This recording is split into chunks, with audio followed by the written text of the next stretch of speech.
참 충격적인 그런 뉴스가 하나 발생을 했지요. 그 한국일보 논설위원을 지낸 아직까지 이름을 저희가 밝히지는 않겠습니다.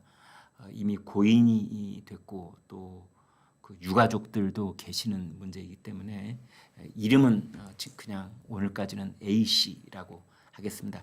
그 A라는 언론계로 치면 뭐 저 같은 사람에게는 이제 좀 후배가 되는 그런 사람입니다. 한 8, 9년쯤 8년 뭐 그 정도 후배가 되는 사람인데 결국은 극단적인 선택을 하고 스스로 목숨을 끊었습니다. 일단 이야기를 이어가기 전에 그런 선택을 하는 소식이 특히 이제 그 같은 한국일보 하면은요 조선일보하고 그 예전부터 서로 아주 치열한 경쟁 관계에 있었던, 그래서 한국일보 그 기자들은 저희들하고 같은 조간신문이었을 때, 가령 예를 들면 동아일보, 중앙일보는 석간이고 이제 조간으로는 조선, 한국이 있었을 때 그래서 서로 특종 경쟁도 아주 치열하게 했던 사이가 한국일보 기자들하고 조선일보 기자들이어서 서로 뭐 이런저런 그 원은 관계라고 할까요? 서로 친하기도 하고 한국일보 기자들 때문에 물 먹은 적도 있고요. 솔직히 또 이제 그쪽에서 보면 이제 조선일보 때문에 자기네들이 아주 뭐랄까 그 라이벌로서 여러 가지 사연도 많고 아마 이제 그런 관계였습니다. 그래서 조선일보하고 한국일보는 이런저런 그 어린 기자 시절부터 인연이 많은데 이제 그렇게 그 한국일보에서 잔뼈가 굵어 왔던 그런 중견 언론인 50대 중반이 훌쩍 넘은 그런 중견 언론인이 스스로 목숨을 끊은 겁니다. 김만배 씨도 한국일보 출신입니다. 그러니까 아마 그 한국일보에서 이제 선배, 후배, 형, 동생 그 다른 신문사는요 다 김선배, 이선배, 박선배 이렇게 부르는데 한국일보만 아주 독특한 문화가 있는데요. 그 선배를 형이라고 부릅니다. 그러니까 거의 형제처럼 지내는 사이다.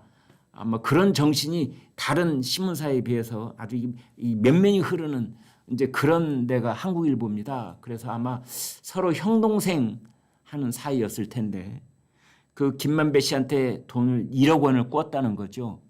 그러니까 김만배 씨는 워낙 뭐 수백억을 주무르는, 지금 나중에 밝혀진 바에 따르면 그렇습니다. 그래서 김만배 씨한테 이렇게 저렇게 돈 거래가 있는 기자들이, 동료 기자들이 한두 명이 아닙니다. 사실은요. 네. 대부분은 김만배가 마치 커다란 은행처럼 돈을 다 이렇게 꿔주는 거죠. 그것도 그 놀랄만한 그런 혜택을 주면서 사실은 돈을 꿔줬다. 저희들은 그렇게 알고 있습니다. 거의 무이자에 가깝게 돈을 꿔준다든지 또는 언제 갚을지 기약 없는 돈을 꿔준다든지. 그래서 사실상 돈을 이렇게 그 뭐랄까요, 빌려주고 빌려가는 그런 형식을 취하고는 있지만 사실은 이게 돌려받는다는 기약을 확실하게 하고 뭐 차용증서를 확실하게 쓰고 뭐 이자를 정확하게 계제를 하고 뭐 이런 돈으로 오한 것인지 아니면 좀 불투명한, 이게 그냥 뇌물 비슷하게 간 돈인지 아닌지 이제 그런 뭐 여러 가지 돈 거래가 있다. 이렇게 이제 저희가 추정만 하고 있는 건데요. 지금 이번에 극단적인 선택을 한 이 한국일보의 이 중견 간부 논설위원이었다는데 아무튼 거기는 이제 그 이번에 목숨을 끊은 그분 얘기로는 이제 정확하게 차용을 한 그런 돈이다. 그리고 이자도 꼬박꼬박 냈었다. 그런데 그 중간에 김만배 씨가 갑자기 구속 수감이 되는 바람에 이자를 주지 못했다. 왜냐하면요, 이게 정상적인 이 돈 거래라고 하면은 이제 검찰에다가 그 정상적인 돈 거래였다는 증거를 내야 되잖아요. 정상적인 돈 거래였다는 가장 직접적인 첫 번째 증거가 이자를 매월 정해진 날짜에 꼬박꼬박 주었다는 기록이 있어야 되는 겁니다. 그러면 이게 정상적인 거래겠죠. 1억 원이면은 가령 한 달 이자가 얼마 몇백만 원 되지 않겠어요? 가령 그거를 뭐 정확하게 줬다. 몇백만 원인가요? 몇십만 원인가요? 정확하게 가령 그 1년에 3% 이자다. 그러면 1억에 대한 3%면 얼마입니까? 300만 원이겠네요. 맞습니까? 300만 원?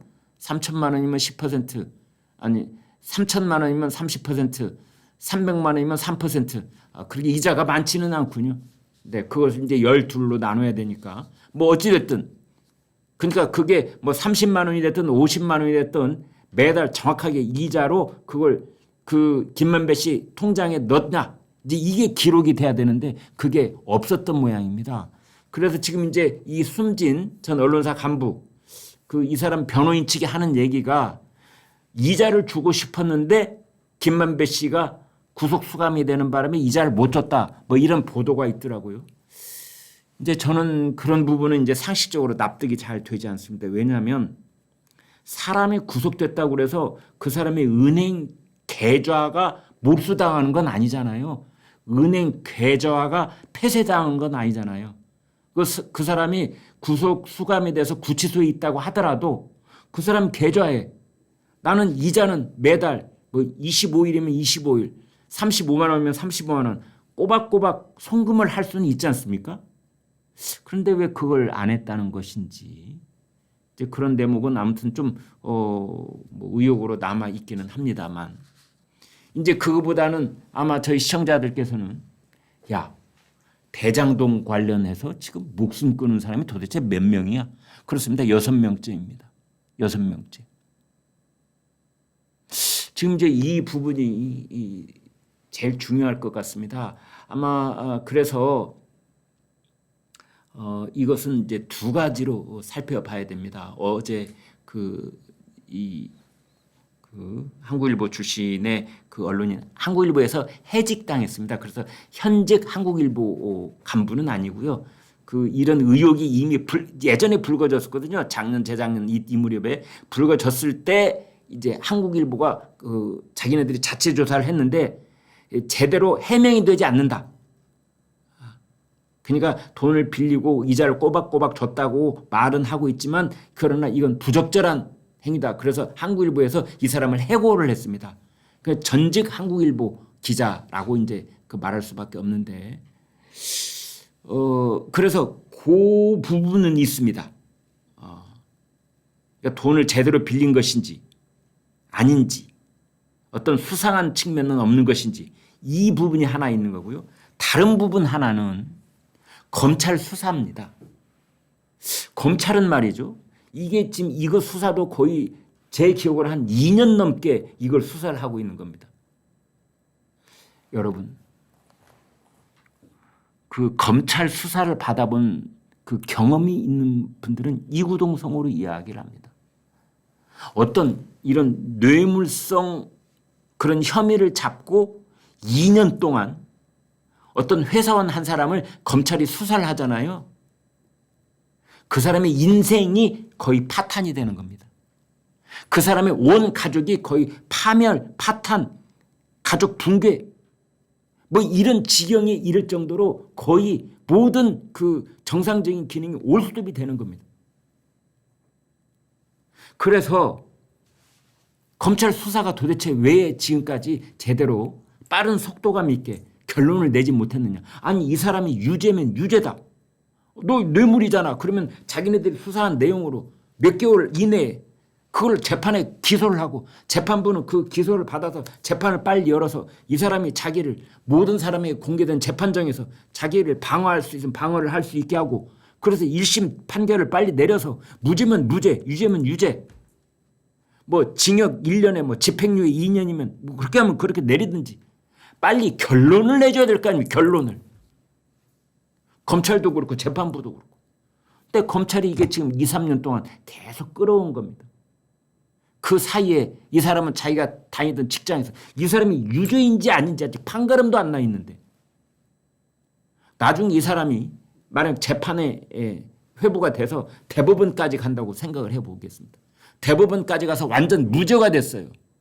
이 사람이 김만배한테서 1억 원 꼬은 것은 매우 정상적인 사인 간의 금전 거래였고, 이 사람은 정확하게 집을 마련하기 위해서 돈을 꿨던 거고, 그 돈에 대한 이 대가를 충분히 이자를 포함해서 원금까지 치러낼 계획이 다 있었고, 대장동하고는 아무 관계가 없었고, 지금 검찰이 의심했던 건 뭐냐면요, 한국일보가 대장동 보도를 할 때 김만배를 봐주는 쪽으로, 그렇게 이 사람이 영향력을 사내에서 행사하고 그런 기사를 쓰고 또는 아는 뭐 기사 내 다른 기자들한테도 연락을 해서 뭐 이 그런 쪽으로 영향력을 행사하지 않았느냐 이 부분을 들여다봤다는 거거든요. 빨리 결론을 내줘야 될 거 아닙니까? 한국일보가 됐든 아무튼 뭐가 됐든 이번에 어제 극단적인 선택할 이 사람이 한국일보 내 선배 기자, 후배 기자, 동료들한테 야 대장동 좀 잘 좀 봐줘, 김만배 좀 잘 좀 봐줘. 그리고 정말 1억 원을 그냥 아무런 이자 부담 없이 그냥 꿀꺽 삼킨 것인지 아닌지. 그런데 이 사람은 우리나라 그 사법 시스템에 의해서 유무죄에 관한 판단이 하나도 내려진 바 없는데 이미 회사로부터 해고를 당한 겁니다. 불명예 해고를 당했으니 퇴직금인들 제대로 나왔으며 그 뒤로 또 생계는 어떻게 유지가 되고 있으며 가족들은 또 어떻게 건사가 되고 있으며 내 가족들은 또 밖에 나가서 가족 친지들 내에서 또 어떻게 얼굴을 들고 다닐 수 있었으며 그 다음에 검찰 수사는 계속되고 있으면서 6월 달에도 3번인가 불렀다는 거 아닙니까? 검찰에 한 번씩 불려 나갈 때마다 뭐 덕담하려고 불렀겠습니까? 그리고 또 다른 가능성 하나는 우리 검찰의 과거의 예로 보면요. 이럴 때 별건 수사를 하는 경우가 생깁니다. 그래서 검찰은 이런 피의자에게 뭔가 딜을 하기 위해서 너 김만배에 대해서 아는 대로 다 불어. 그거 제대로 안 부르면 우리가 이것도 보니까 너 이것도 문제점이 있더라. 이제 이런 식으로. 그래서 되게 극단적인 선택을 하면은 우리는 검찰을 원망하지 않을 수가 없는 겁니다. 검찰은 물론 오늘 아침에 나온 걸 보면은 검찰은 깊은 애도를 표한다. 그리고 이 극단적인 선택을 한 사람의 변호인 측에서도 우리는 검찰이 강압 수사를 했다고는 생각하지 않는다. 이제 이런 얘기를 했더라고요. 그래서 검찰 수사도 정상적으로 이루어졌고 꼭 필요할 경우에만 참고인으로 불러서 조사를 했다 이렇게 볼 수가 있겠는데 그러나 한 사람을 극단적인 선택으로 내몰았다는 것은 사실은 그 관련된 모든 사람들이 조금씩 책임을 나눠 가질 수밖에 없는 그런 측면이 있는 겁니다. 1차적인 책임은 물론 김만배 씨한테 있는 거죠. 자, 이런 상황이 지금 진행이 돼서 오늘 아침에 이르러 있는 겁니다. 참 이런 뉴스가 전해질 때마다 안타까운 소식인데요. 국민의힘 당권 후보들 중에 원희룡, 나경원 두 사람이 이거 특검하자고 얘기를 하고 있습니다. 오늘 아침에 그 국민의힘 쪽에 한 분은 이런 거를 특검 또 얘기를 꺼낼 계제는 아니다. 왜냐하면 지금 민주당이 날만 새면 자고 일어나면 특검 또 특검 그래서 지금 22대 시작되고 특검 얘기를 7가지를 하고 있다면서요. 벌써 특검만 7가지. 그런데 여기에 또 국민의힘도 여기 한술 더 얹어가지고 특검을 또 얘기를 한다? 그러면 되겠느냐? 맞불 작전을 놓겠다면 특검 대 특검으로 이렇게 해서는 되겠느냐? 이제 이런 얘기를 하는 걸 제가 아침에 들었습니다만. 제가 예전에도 말씀드린 바가 있습니다. 이거는 어제 극단적인 선택을 한 한국일보 출신의 그 기자에 관한 특검이 아니라 이재명과 대장동과 관련해서 스스로 목숨을 끊은 6명, 이 6명에 대해서 특검해야 됩니다. 그러니까 특검을 해야 될 것이라고 국민 눈높이에 봤을 때 그러한 것들이 지금 뭐가 뭔지 모르게 유야무야 구렁이 담 넘어가듯 넘어간 것들이 한두 가지가 아닙니다. 가령 외국 제가 이게 다른 나라라고 생각을 잠깐 해봤습니다. 이런 일이 미국에서 벌어졌다면 일본에서 벌어졌다면 유럽 뭐 프랑스 영국 독일 이런 데서 벌어졌다면 그 나라에서는 어떤 일이 지금 진행되고 있을까? 어떤 유력한 대권 후보인데 그 사람을 둘러싸고 또는 그 사람의 비리 의혹이 불거져 있는 특정한 부동산 개발비 의혹과 관련해서 사람이 6명이나 스스로 목숨을 끊었다면 가만히 있겠는가? 아마 의회가 들고 일어나서 의회가 특별청문회 열었을 거고요. 특별검사 임명했을 거고요. 그런 일들이 진작 진행이 됐을 겁니다. 6명이 목숨을 끊었습니다. 6명이.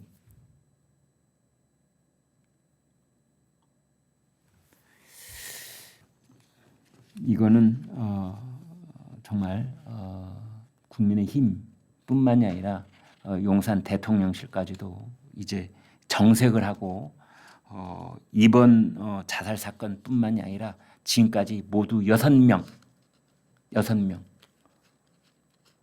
그 사람들은 어떤 상황에 놓여 있었고 왜 어째서 무엇 때문에 목숨을 끊게 됐는지가 하나 있고요. 그 다음에 두 번째로는 정말 저희 시청자들께서 많은 그런 의혹을 가지셨어요. 이게 정말 자살인지 아니면 한 점 의혹도 없이 타살 혐의는 완전히 거기서 씻어버려도 되는 건지 그 여섯의 죽음 그 낱낱이를 보면은 말이죠. 석연치 않은 부분들이 있거든요. 그래서 이제 그런 것들에 대해서 아무튼 종합적인 특검은 반드시 있어야 된다. 변호사비 대납 의혹과 관련되어 있는데 어느 날 갑자기 어떤 모텔에서 숨진 채 발견이 되는 겁니다. 이모 씨 같은 사람.